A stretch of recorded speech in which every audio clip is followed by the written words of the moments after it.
everything is brand. I have $1 billion goal of market share. Product, systems, people, digital transformation, and agents as influencers, yeah? What I often recommend with agents is literally take their name and say, who is name, last name, and put it into ChatGPT and then see what comes back. Do not give them something every week, please. They're going to unsubscribe. Welcome to the James Edition podcast. I'm Eric Finnas Dahlstrom, CEO of James Edition, the leading global online marketplace for luxury real estate. Each month, we connect 1.5 million high net worth buyers with a trusted network of real estate agents in over 140 countries. This podcast features stories from major property markets and James Edition data, giving you insights into the people and trends shaping global luxury real estate.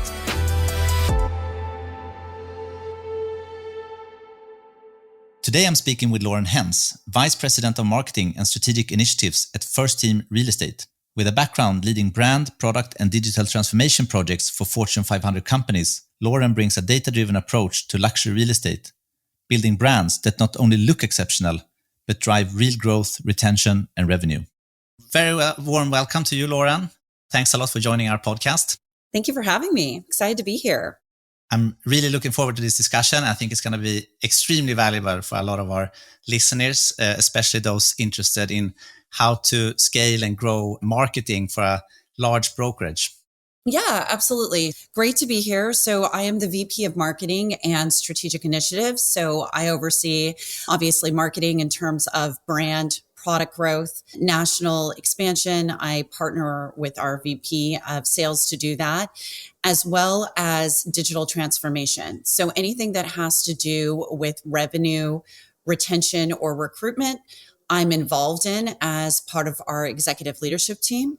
A little bit about FirstTeam. FirstTeam is one of the largest independent brokerages nationally, with over 2,200 agents, 57 offices. We grew and led the national expansion within the past year. So in terms of national expansion, we are now in 4 different states with the goal of expanding in at least 5 more. We're in a very, very high trajectory path currently. So that's a little bit about FirstTeam. Also, we are very different than any other model, as we have our behind the agent philosophy, which means we are fiercely independent. We are not publicly traded. We are not franchise model at all. So that means from a marketing standpoint or anything from an integration standpoint, we are very agent centric. So we can scale very, very quickly, unlike other ones that would take board approval or anything like that. And looking also specifically now at the US market, that's kind of interesting as you talk about independent brokerage, but because there's fewer and fewer of those now, I guess, in the market. There's a lot of consolidation going on.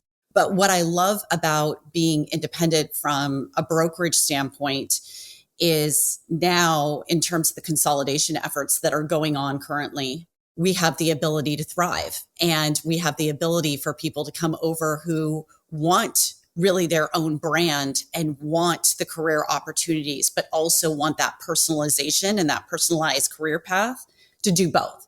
So I think it's the best of both worlds to be able to have that. And you mentioned you're in 4 states right now. And which are those? So we are currently in Idaho, Washington. We are finishing up Arizona and Colorado, obviously all of California. And then we're looking to expand to Nevada, Texas, and other areas as well. Oh, wow. That's Yeah, it's nonstop. And this is all from the past year, by the way, and now. So literally when we look at it, the last 9 months to now, in terms of how much we've grown and expanded. And I think that would be super interesting to drill down more on, because I think you joined about 1.5 years ago or so, right? And I did. How did you even take on this role? Because you have very ambitious growth targets. Where did you start? I'm going to start with how our executive team works, because I think that's important to go into. So there's 4 of us total. There's Michelle, who's the CEO. There's Anna, who is the VP of Business Development, Agent Recruitment. There's me, who's obviously the head of marketing and strategic initiatives. Then there's Hila, who's our chief compliance officer. So there's the 4 of us. And what Michelle was looking at when she brought us on, she was looking for the best. She didn't know that they were going to be female. She had no idea. And what we did is, she's like, before I even came on, she had promised at Inman, she's like, I have $1 billion goal of market share. I wasn't even here yet. I hadn't met Anna. None of us had met each other. And I think what we really needed to do is be like, okay, how are we going to activate this? What are our roles and what are our parts to not only hit over $1 billion in new agent recruitment, but additional $1 billion in market share the first year, which we ultimately did, but identifying our points. So I think you really need to look at marketing. I look at marketing, which is different in real estate, coming from SaaS, coming from large consumer brands, as a business driving revenue function. I do not look at it as just collateral, signs, graphic design. That is a part of the brand, but that is not a brand. Marketing needs to drive revenue. So what I needed to do is really come in and see what was working and what I could fine tune. And the biggest thing that we needed to fine tune was behind the agent. The whole point of behind the agent was transforming agent experience into a brand movement. When I joined FirstTeam, I walked into a brand with a proud history, strong leadership, one big opportunity, right? Which was the story we were telling didn't reflect the people who made it great. And what we find is many brokerages build brands around the company, not the agents who live it every day, right? And the industry has changed. People don't connect with companies, they connect with people. So every client conversation, social post, website, and listing presentation tells the story of your brand more powerfully than a tagline ever could, right? So what we did is we built behind the agent to center the people, not the company, not the platform.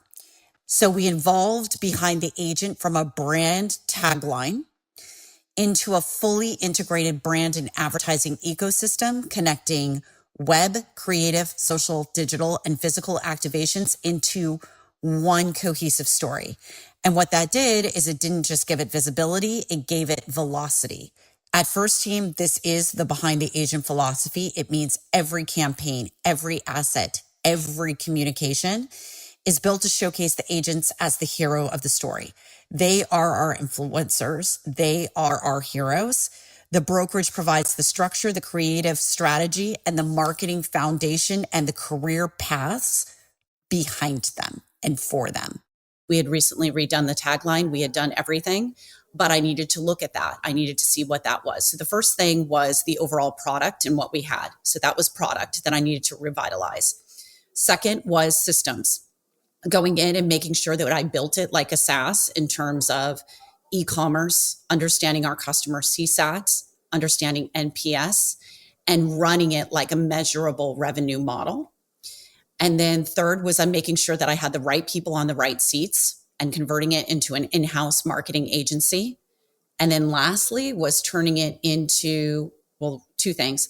Was turning it into a digital transformation model. We're making sure that everything that we did was behind the agent.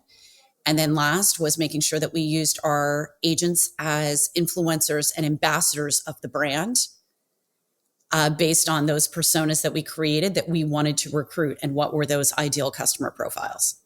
When we did behind the agent, most brokerages build brands around a company. That's how they do it. And it's very old school, not the agents who live it every day.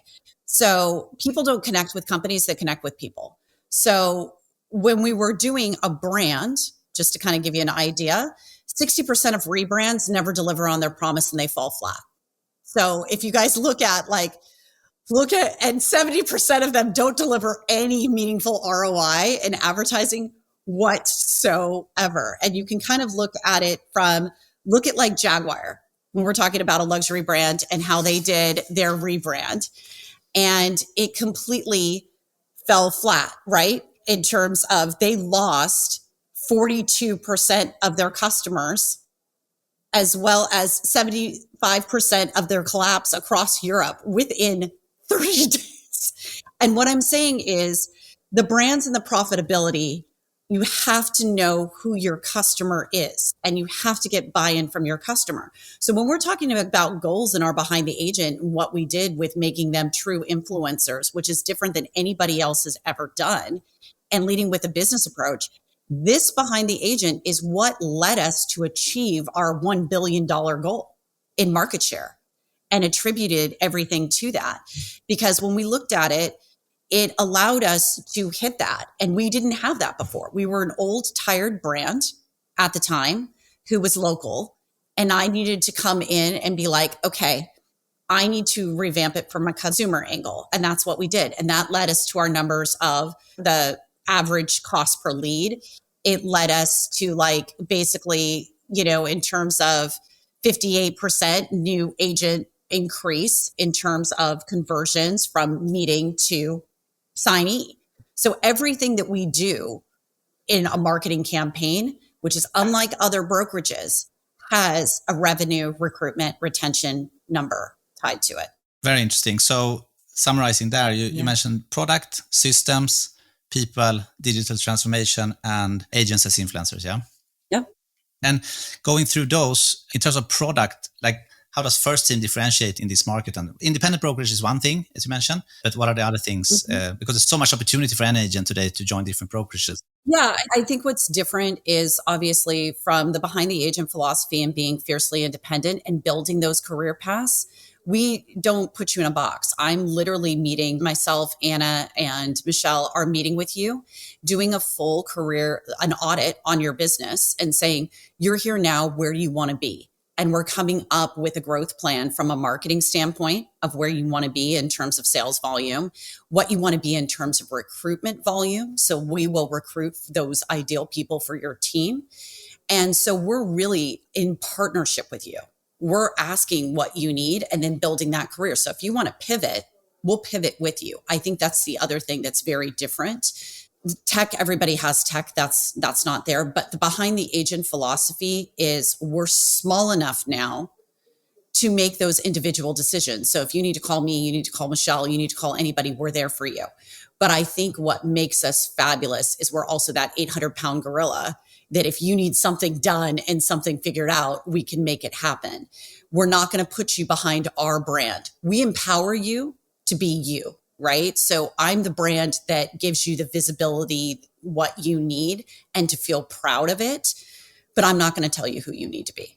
And in terms of systems, what are the different components there that you think about when you're equipping the agents well, when we were talking about behind the agent, like everybody can go and get a tech stack. And normally like you buy one system or two systems and it's 60% good at one thing, but it fails at everything else. So we really met with our agents and found out what is the best of the best and integrated our entire own tech stack from the digital transformation. So obviously Follow-Up Boss, Real Scout, everything that we needed to do from that standpoint was great. Skyscope books. But I also integrated my own tech stack from an agency standpoint, including Airtable, Zendesk, all these other things that we needed to do to lead this. So I think what we did is different because I looked at it from an agent experience standpoint and how they go through their day. Everything is in the mind of the agent.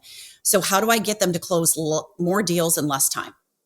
And I think that's different because marketers don't always think about that. They think about how do I get the property sold? How do I do this? Which is a key point of it. I'm not saying it's that, but be able to go from, you have to think of it from a business point of view. And that's what we did. And we used our agents as the ambassadors. I'm like, do you want to pilot this? Do you want to pilot this? Do you want to do this? Make them the ambassadors, get their buy-in. And it has turned out very successful. And we're not done. We never stop innovating. I think that's the main thing that we do. We never stop innovating. Very interesting. And in terms of metrics or KPIs that you look at here, what would be typical things that you look at to drive, as you say, when you continuously improve? When I continuously improve, obviously I have campaign metrics and I have digital transformation, but I want adoption to be 80% across the board, minimum of 80% across each platform. I want obviously we look at utilization numbers and I want to see what percentage of the agent population is using it daily for more than an hour a day, especially the bigger ones like Maxa or something like that we integrated. And then I want to know NPS scores and CSAT scores. I want to know what is the net promoter, how likely they are to recommend marketing or any other, platform. And then what is their happiness scale from a customer, satisfaction score from a CSAT. And I'm looking at that all the time and I'm making business decisions on that. So is it leading to higher recruitment numbers? in terms of that. Is it leading to better retention numbers? Our retention numbers are over 98%. So I look at that absolutely. If I get any NPS score or any CSAT score that is under that number, either me or my marketing team or somebody is calling them and asking them what we can do better, right? What is important? And I think that's important to understand really the behavior and what people want. You cannot please everybody. Nobody's going to be 100%, right? But you need to please at least 80% of the agent population, of your current agent population, and those ones that you're trying to attract. Because the ones that you're trying to attract, that ICP can change. It's not always going to stay the same. So I think it's important that who you have now may not be the people that you're trying to attract right now. And I think it's a balance in marketing. You always have to know that. Yeah, so I think that's a great point, because as you scale, as you said, you get new people into the organization, and that might be slightly different than the ones you have. And how do you think about that balance? How do you balance that?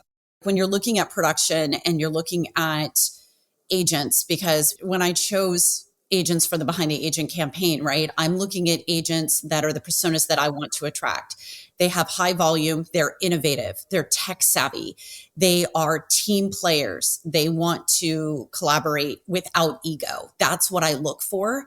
And they're at different stages of our lives. So we have some that are newer agents who are getting ready to start a team. And then I have ones that are in the ownership model, have a team, and are already, over $200 million. So that's what I do. But I think it's important to understand, while you may get complaints from some agents, you need to understand, you cannot cater to the bottom 10%. Bottom 10% is not going to get you to grow. You need to cater to that upper tier two. It's not that you're not giving them the resources, you're not giving them the time to thrive. But your time spent on that, because the most precious thing that you can give anybody is your time, is less. You're giving them tools, but you're allowing them to be self-sufficient and giving them the right tech stack to propel. When you come over here, that's when you really get into the marketing strategy. That's when we're really sitting here going, okay, we're going to build your UVP. I'm going to tell you how to go against this agent and win the listing. I'm going to tell you exactly what to say on how to go to a Compass. That's when we really get into the clear marketing strategy that we've talking about, clear advertising models and all that kind of stuff. But it's business oriented. I'm not going to spend my time over here, because that time is not going to grow the brokerage, not going to grow the agents. And to be clear, agents like to be surrounded by other high performing agents. Yeah. The best of the best want to be surrounded by people who uplift them, who get them better. So I'm looking at creating those opportunities for them. Very interesting. You should listen to the feedback, but also make sure that you listen to the right feedback that also helps you scale in the right audience where you want to scale. Yeah. Yeah. And I would say one more thing that is different about us is I have my partner, Anna Bennett, and Michelle, and we work very closely. Like, we're volleying this ball over. But what I would say that works very well for us is sales and marketing, recruitment and marketing are intertwined here. Meaning every campaign that I do with Anna, I'm making sure that I am putting it in a demand gen sequence. I am nurturing based on personas, and I'm getting her leads that actually complete the form and actually convert. So I'm hearing what she's doing on the front lines. It's not just marketing does this, sales does this. No. We're intertwined and very much aligned on outcomes. So, for example, for our over $1 billion goal that we're going to hit yet again, already hit it once, about ready to double it this year, I'm sitting here going, okay, what number do we need to get at? So I can do the marketing and pull the levers to get you that number of where we need to be. And I'm in meetings. She and I are in meetings together for recruitment, for expansion. I joke that she's my sister, because I think I see her more than anybody else. But yeah. But it's great to be able to work with your family that marks. And when we look at marketing now, what would be the main trends that you see now? AI, of course, is one component to this. But in general, in terms of marketing trends now within the brokerages? Yeah, I think with marketing, in terms of what you need to do, you need to treat yourself as a micro brand and any listing as a micro brand right now. And I think that's very important, because everybody personalizes. It's not hard to personalize and say, hey, such and such, but but it is understanding that we are now going and have always been, real estate has gone and needs to follow large consumer brands with those experiential luxury moments, right? That are tailored to them. Before anybody even decides to work with you from a marketing standpoint, there's 8 touch points involved, whether that is an event, whether that is a text, that journey is long.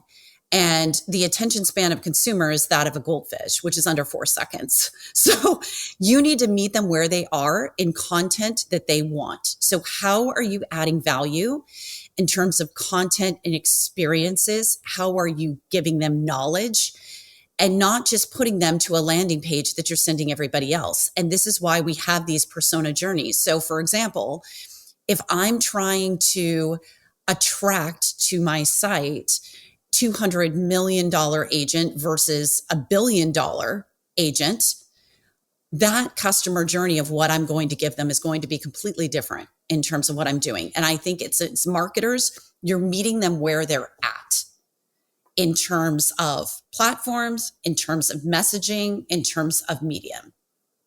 And I think in real estate, everybody has not done that. And you need to understand that if you do that well, it works. So to kind of give you an example, average customer acquisition cost for that type of agent is around $1,500 minimum. Okay. And when you have $1 billion goal number or those numbers, right, with an average of a 53% conversion rate, those numbers, you need to make sure that you're getting it. Well, based on like what we've done, and our return on advertising spend is 5-1, which is amazing. But our average cost per lead through the entire channel, now that we've run this, is around cost per acquisition is around $450. But that's because we've created all these moments throughout. And that's what we're doing. Very, very interesting. And how do you think about these 8 touch points you mentioned? Where and how do you distribute the budget? They all come in at different touch points. So of course, we do events, and I think it's important to have different touch points on what they do. We have events. We have webinars that the 4 of us have done, teaching them on how to build a team, how to do ownership. We also run ads appropriately, and then we put them into these lead journeys that is with different types of content, different types of that they want, right? It could be tips on luxury. It could be how to build their business. It could be all these different things. And what really works is before I even give it to sales, I put them through these journeys and optimize accordingly. I see where they're opting out. I see what's working, what's not. And then by the time that I get them to the sales team, they've already been nurtured. They're ready to go. And they have a great impression. And then we will give the higher conversion rate. So once I get it to them, our conversion rate is about 62% that it will actually schedule a meeting. But those people have been qualified. They have the right amount in terms of total sales volume / GCI. I know that they're ready to go at that point. Very interesting. So the leads that you are giving to the sales team is very, very qualified. I would say that's a very, very high. They're extremely qualified. Yeah. They're the most sales SQL you can possibly. and you have also proven it that, as you say, benchmark then versus the 1,500 average acquisition cost down to 450. It's also qualifying in the right way, right? Like you're not actually losing relevant leads along that funnel, because you also have a much lower acquisition cost. So if you have when you look at the new agent retention rate, because the new agent to close retention rate, that approved 82%. So you need to kind of look at key factors in any type of, when we're looking at any type of campaign or agent driver. One, it's the key success factors for us has been authenticity and being who we are, integration across media, and empowering agents as our advocates. That has really worked. And us being relatable. So for example, for the Behind the Agent campaign, us using our agents as personas and using them as the influencers and ambassadors because they're fantastic at what they do. Somebody may not resonate with me, right? Somebody may not be attracted to me, maybe not Michelle, maybe not Anna, but they will resonate with those people, with our great ambassadors like Kathy or Moeen or whatever. And I love that because that speaks up those conversations where they're like, hey, I want to be like you. I want to do that. So it's taking that and giving them the platform to be able to do that. And it works wonderful because I've done where I've hired celebrity influencers, no problem. And they work really well from a brand recall standpoint, of course. But when you do it, it's kind of like, it doesn't mean it's going to lead to recruitment, to be perfectly honest. So I think my goal was to come in, change it. And luckily I was very blessed that Michelle's like, go for it and you do what you do. Turn it into a consumer brand / SaaS model, not taking away the service that we've done, and flip it on its head. So I was taking that background and updating what I really think the real estate market should be and the real estate brokerage marketing and advertising should be. Very cool. And in terms of agent growth then, so you had 2,200 agents today. And would you say that is a typical agent that joins you where they come from a larger brokerage? We've had some that have come from like the franchise model where they came earlier because we're very good at education with new agents as well and building those careers. So sometimes they leave and then they come back. We've had quite a few from the bigger ones from Compass. We've had quite a few from EXP. We've had a lot from Sotheby's and a lot of them coming back for that ownership model that we give. Because a lot of times they say they'll get ownership, but you're still under that brand, that framework. You're not under the tailored business model and business plan that we personally do for you. And that marketing strategy is not there in terms of true marketing and advertising strategy. So a lot of times we get the boomerangs, and they normally will leave for 2 years. And then all of a sudden the conversations happen again. So we've had quite a few. I see. And then moving over to AI, maybe to start from the, if we think about it from a agent and brokerage perspective, like how do you think AI impacts the role of the agent in general in terms of process tools, or how agents can also leverage AI? I think agents need to leverage AI in everything that they possibly can correctly, right? So in terms of obviously email communication and different things that they can, especially with their sphere, is the easiest thing they can do. I think another part of it is any processes, obviously through Follow-Up Boss, workflows they need to do. And I think messaging. I mean, I don't want it to sound robotic, but the biggest thing that agents need to do is have a clear, unique value proposition. And a unique value proposition is not that I provide white glove service. It drives me crazy when they say that. So I think it is utilizing AI, but also using AEO to really optimize yourself in search, right? In terms of those ChatGPT, Siri, voice search that you need to do. And I think the biggest way to do that is content. The biggest thing for agents is content, and content is easier than it's ever been to create and make yourself an expert through AI right now. They don't have to have a copywriter. They can do it themselves. They can put in, that.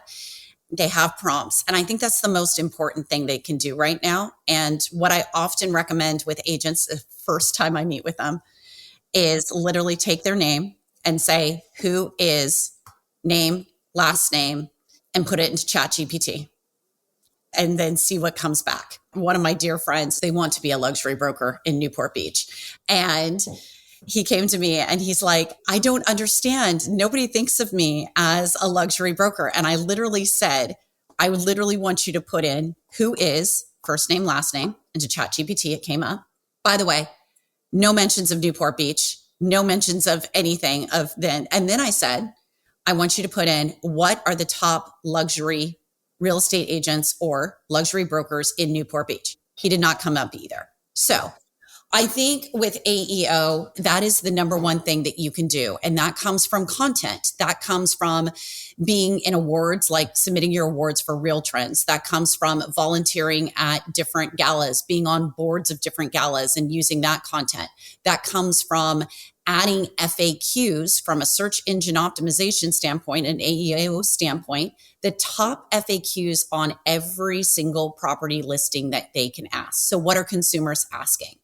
They're asking, is this home close to the beach? Can I rent it on Airbnb? Those types of things, because 90% of searches right now for houses and for agents start basically now on some type of AI related device, whether it be ChatGPT. So ChatGPT is taking over Google in terms of a search. Yeah, I think that's very interesting. A great tip also to actually check yourself in ChatGPT so you can get an instant response. What is my visibility right now, as you say? And I think also some great tips. But out of all those things that an agent can do, where would you start? I would literally start with exactly what I said with the ChatGPT. I would start with who is this, and then top whatever broker city, put your name in there, see what comes up with the other people. And then I would go to your website and I would add an FAQ section that basically says and answers it. So the FAQs only needs to be 5 questions, right? And all it is you're literally like, who is the top, answering the questions, who is the top luxury broker in Newport Beach? You put, I'm the top luxury broker with X years of experience. What areas do you specifically serve? I serve Newport Beach, all these areas. What is your niche? Big one. Got to have a niche. I specialize in, for example, working with entrepreneurs or working with Fortune 500 tech companies, all these things that you want to come up in that profile, you're adding to your site in an FAQ question.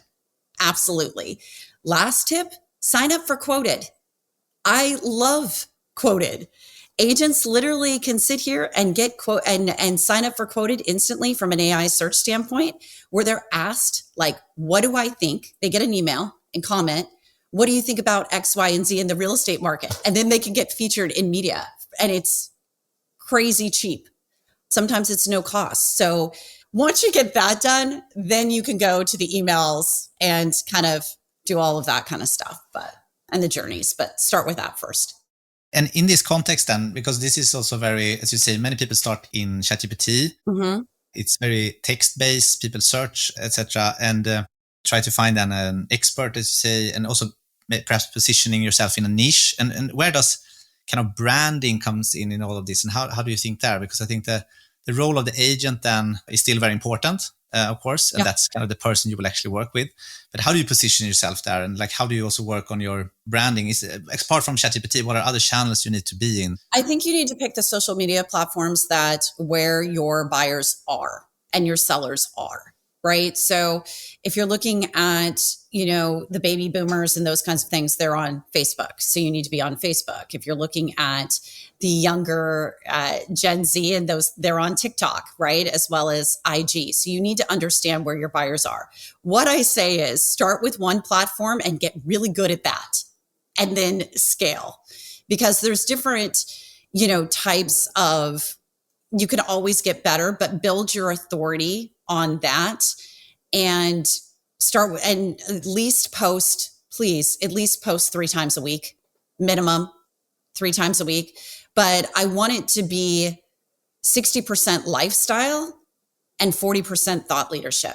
You can't have all listings. They want to know what is great about you. Do you like to golf? Are you interested in wine clubs? Are you a sailor, for example? They want to know that part of you. So 60% of you and who you are, and then 40% of listings and the other parts.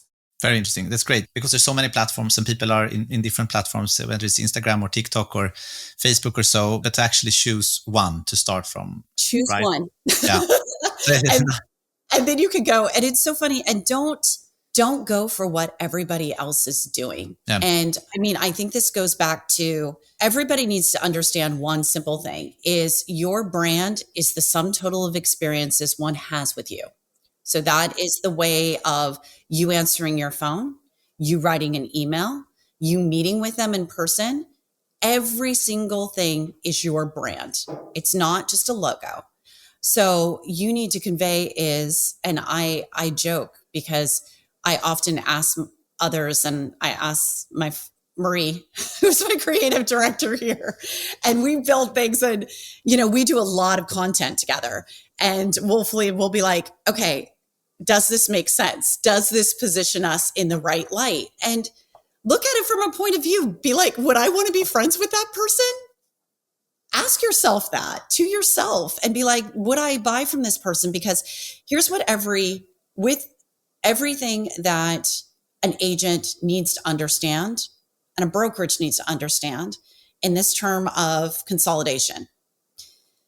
Agents with AI, give it 2 years, less than 2 years, 80% of agents' jobs will be automated. You cannot take out the personalization. You cannot take out the relationship. You cannot take out the advisor part of that. The agents who are going to thrive and the brokerages who are going to continue to thrive are those ones who are seen as true advisors, meaning they are giving knowledge. They are 10 steps ahead what their buyer wants, predicts, and are anticipating every single move that needs to happen for that customer or for that experience. Those are the ones who are going to survive. And I'd say not only survive, but thrive. When you asked about marketing and you asked about how it works well, this team that I work with is absolutely the best of the best, but they know that they're 10 steps ahead of me, thinking about, okay, what's next and how does it, but more importantly, how am I adding value? As an agent or a brokerage, how am I adding value? Everybody can give tech. Everybody can give flyers. How are you adding value? Yeah, super interesting. And also, I think very good point that you're making, as you say, that everything is brand. Also, one other reason, perhaps to also limit the number of channels where you act, right? So you can actually be very consistent across those, not to do a little bit of Instagram, a little bit of that, because it might dilute then perhaps the brand positioning and also the experience for the consumer that sees this, so that you kind of can keep a high, consistent quality in fewer channels. Yeah. And I think it's important, like from a brokerage level, unless it adds to recruitment, retention, or revenue, I don't do it. Yeah. Does it fit into those 3 buckets and how much? And that's it. Yeah, super interesting. Great advice. And one thing you've mentioned elsewhere is speed to lead. Yeah. It ties into the branding, because I guess that's also a perception. Is the agent following up on the leads? Whether it's me as a seller then reaching out to the agent or then future potential buyers of my property to that agent. Yeah. Mm-hmm.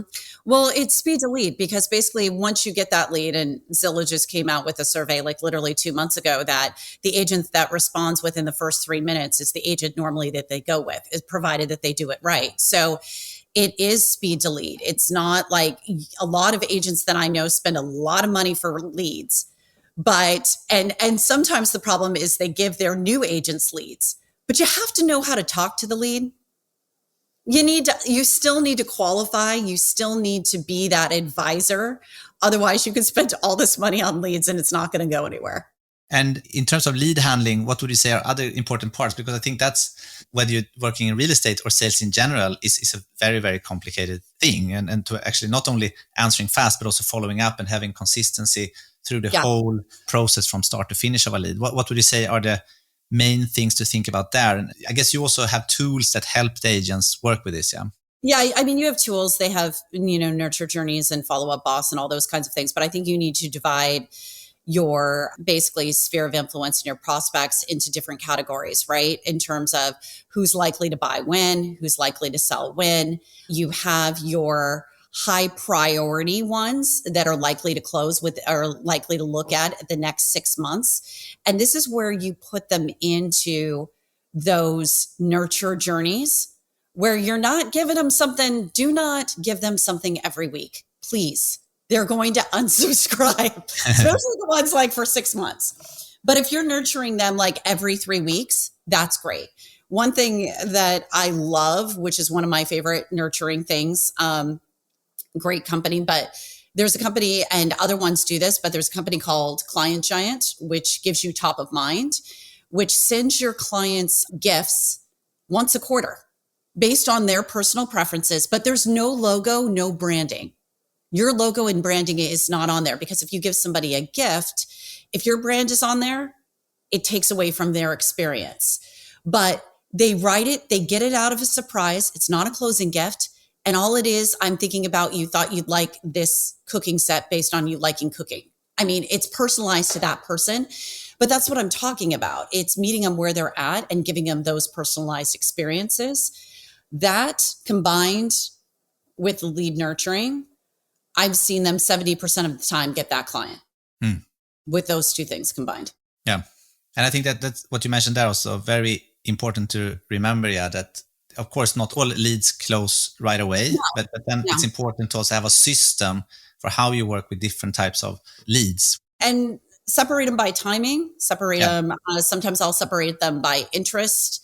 And then obviously which ones are most likely to convert. That's where I'll definitely put in my sphere of influence and focus on the ones from a timing perspective, focus on the ones that have the most likeliness to convert now. It's not saying you're not nurturing those other ones, but it's all about putting your time for very little effort for high impact, high reward. Yeah. I think at James Edition, we try to replicate a lot of components that have existed in the offline space, but in an online environment where the agent then, first of all, can control their branding, and then the brokerage can control also their visibility and branding to the consumer on the platform, on the portal then, of course. And then also lead handling. We try to help the agents or the brokerage understanding also what leads they get through the portals, and also help them prioritize between those leads. And we, of course, generate a lot of international leads. Also in the US market, about 50% of our leads come from international buyers. So they might also need some different types of handling, and that's important also to understand in that context. Where do they come from? Who are they? What have they looked at, etc. before? So all of that we try to do on James Edition to also help the agencies and also brokerages as First Team then, of course. And if we move over to buyer trends in general, as you mentioned, the majority of buyers will go online. In terms of other trends, what are the things you're seeing on the buyer side, either in terms of preferences, what they're looking for, how they're looking? Yeah. No, they're 100% looking on ChatGPT. My friend just bought a house like literally in the other day saying, give me a 4-bedroom house that's off this street in Carlsbad, California. So they're searching on that. I think right now we're in a market where interest rates have come down a little bit, but there's still negotiation. Buyers right now, we have a couple of things. We have Gen Z that have obviously sometimes now, based off buyer trends, have put off getting married to now buy this, house that they're going into. And then you have other ones that have been very low interest rates and don't want to move. So I think the trends that I'm seeing a little bit right now is I'm seeing a lot of people that do not want to have to do a project right now. They do not want a project. They want move-in ready. They want something that is ready to go in terms of that. I'm also seeing still a lot from the referral markets of, California to Texas, Dallas, Texas, and Austin. I'm seeing a lot of California to Florida, to Miami, Palm Beach, Fort Lauderdale. I'm seeing a lot of those relocations, especially with tech layoffs right now. Some people migrating. I'm seeing a lot of New York back to Austin, Texas, and so forth. So I think what's going to happen, especially right now, because they're throwing like $1.8 trillion is expected to go into the luxury market in the next 5 years. So I think that wealth is going to balance based on what we see right now with the economies of scale and the tech and everything like that. But I do think one thing that I do think is a big deal is one thing that has not changed is for wellness amenities throughout. So the saunas, the pools, all of those kinds of things, the indoor, outdoor living, the guest houses where the generational family now lives on it, more request for land and the ability to basically not have to leave the property. Of course, security is a big thing, but I'm seeing more of those experiences as well as brand collaborations from the larger hotels and those kinds of living spaces. I think we're going to see a lot, especially with relocation over the next 5 years. Very interesting. So these movements across states, those are driven from California, you mentioned tech layoffs.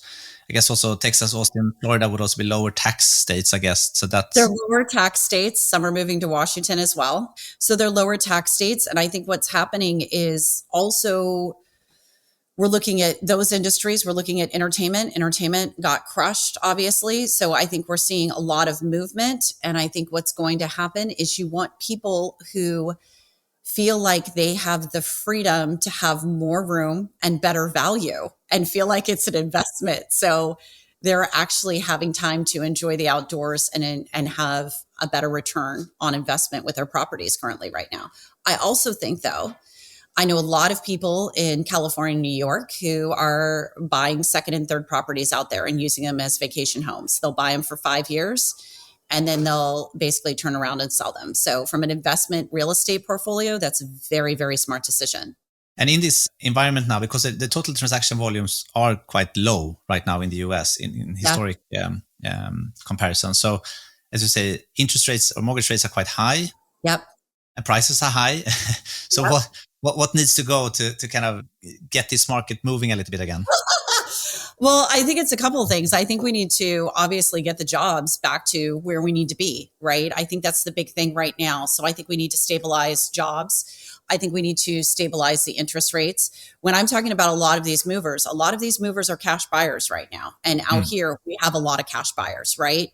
So if I'm sitting, for example, I'm sitting on a 2.25 interest rate right now with a lot of equity in my house, but I'm not personally going to go jump to 3 times for that. So I think it's a waiting period. So I think what's going to happen is everybody is going to wait to the first of the year. I think everybody wants to see what's going to go on with the economy, what's going to go on with certain factors in terms of the job scope and what the overall economic outlook is. And then they're going to make those decisions because they're just holding because they need some type of verification of what that looks like. Yeah, very interesting. And global buyers, do you see any trends there in terms of buyers coming into the US? 100%. We see a ton in Los Angeles. We see a ton in California, a lot of New York, where a lot of them come and they buy it as investment property, still cash, of course, sight unseen. They want it move-in ready, turnkey, exactly what we talked about. And that's for that higher bracket of the buyer where it's like the 5% that we're seeing, which is like over wealth of $40 million. So it's those bigger ones, but I'm seeing it a lot where people for universities, especially out here, are buying houses in, and I'm saying wealthy master planned communities, right? Like, so I'm saying like 10 million or over minimum, where they're buying the house in cash for their kid to go to college. They're never living there. The kid lives there. They buy it, they keep it for 4 years, and then they sell it and they expand their real estate portfolio. But having my family and a lot of people who work in wealth management and are advisors to these Fortune 500 executives and what to do with their portfolios, international as well. I think international is still going to continue. They love the US. I still think it's going to be a second home base for them. They have a lot of buying power. But for us, I think it's going to be a little bit slow, continue, and then it's going to ramp up again. Because it's not, when you look at those buyers who are buying for cash, it doesn't matter to them. It's about, they want the experience. So it doesn't matter. Money's not a factor on that point. Very interesting. And I realize I have one more question also. So it would be super interesting to hear your take on what do you think the future is looking at if we're looking a few years ahead, especially in the US market, when it comes to this now. We have a massive wave of consolidation ongoing among the larger franchises. And then we still have strong independent brokerages. What does the future look like there in terms of, will there still be small independent brokerage left? And how do they act in this environment with these big now giants that exist or almost? I'm going to say yes and no. And let me tell you why. I think the small independent mom and pop brokerages who have not led a digital transformation, do not have clear market share, and are not putting money into marketing, brand, and agent customer experiences. No, I think they will be bought up and consolidated in nobody's business. I think they'll be gone. I think the ones that have the bigger footprint are national, have really done similar to us or done something where they are behind the agent. They're strictly independent. They can move fast, but they're willing to invest not only in their agents, but their employees. And they are thinking of it as a true revenue marketing brand engine. I think they will succeed because I don't think people want to go to the big ones and be a number. Yeah, and I think also from that perspective, I guess AI can hit both ways. So AI is both a new technology, of course, changing a little bit the landscape, but it's also, I guess, an enabler for smaller brokerages actually to get on par with bigger brokerages in terms of technology, because it's easier access to very advanced technology today, right? Yeah, it is from a very easy standpoint, but even when you're leading like the digital transformation and all the tech stack that you need to incorporate, it's still expensive, which is much easier for a public traded company to afford than somebody else. And then the other part is you have to recruit the best of the best, right? I'm very blessed that I work with Michelle, Gila, and Anna, and we're the best at what we do. So you need to be able to recruit that top talent from the organization, not just the agent, but from the organizational structure and the business structure to be able to compete, because we're able to do that. You know, I've worked at Compass. I've worked at other very large brands. Anna's worked at Side. We have that competitive analysis that not a lot of people do. So when we're able to sit here and be like, this is how we need to overcome this. This is how we need to launch. This is how we need to do this. You've got to spend money and invest in the brand and your people. And if you do that, and as well as the agents, but I always say the best employee experiences delivers the best customer experiences. So you have to have both. Super. Thanks a lot, Lauren. This has been extremely interesting. If you enjoyed this episode, don't forget to subscribe to the James Edition podcast for bi-weekly insights on people and global market trends, and share it with your peers. We'd love to hear from you, so let us know whose perspective you'd like us to feature next. Thanks for tuning in. See you in the next episode.